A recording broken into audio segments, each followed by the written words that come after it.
Alcestis, the princess of Iolcus, became the wife of Admetus, the ruler of a Thessalian kingdom.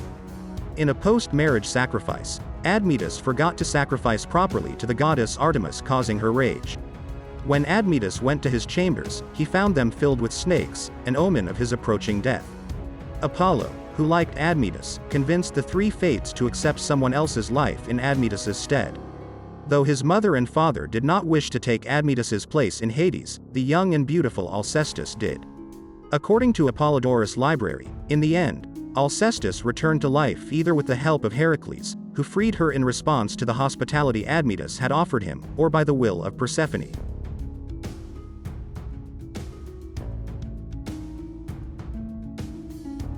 Although there are many versions of Hippolytus' story, more or less, the main narrative goes as follows.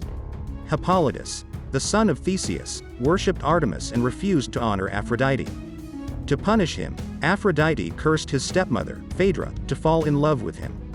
As Hippolytus refused her advances, Phaedra committed suicide and left a note blaming her stepson for raping her. Theseus asked his father, Poseidon, to punish Hippolytus for the alleged crime.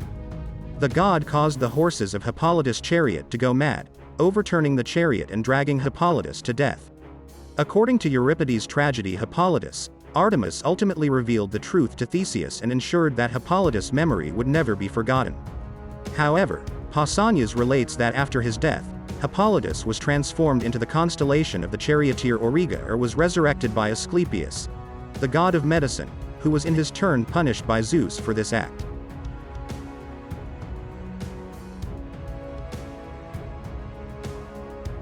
According to the tragic myth, King Cinyras of Cyprus was deceived into sleeping with Myrrha, his daughter. When he found out what had occurred, he sought to kill her. Myrrha begged the gods for mercy, and they transformed her into the myrrh tree from which the god Adonis was born. Adonis was so beautiful that, according to Apollodorus' library, Aphrodite and Persephone argued over him while he was still an infant.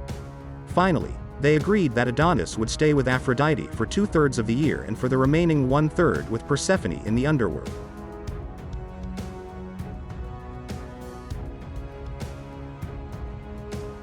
Theseus, the legendary founder of Athens, was good friends with Pirithous, king of the Lapiths.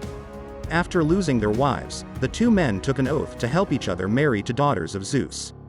Theseus chose Helen of Sparta and, with the help of his friend, took her as his wife. Pirithous, however, was more reckless and chose Persephone. Theseus understood that going to Hades, abducting the queen right under Hades' nose, and returning to the surface was impossible. In vain, he urged his friend to reconsider, but Pirithous was not listening. Unfortunately, their quest in Hades ended unsuccessfully. According to different versions of the myth, when they sat down to rest, they were either shackled or enchanted to remain still. In both cases, they remained trapped in Hades. Heracles later tried to help them but only managed to save Theseus.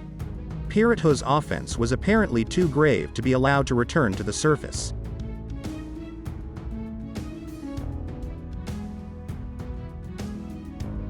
Psyche, a young princess of unrivaled beauty, fell in love with Cupid or Eros, the god of love.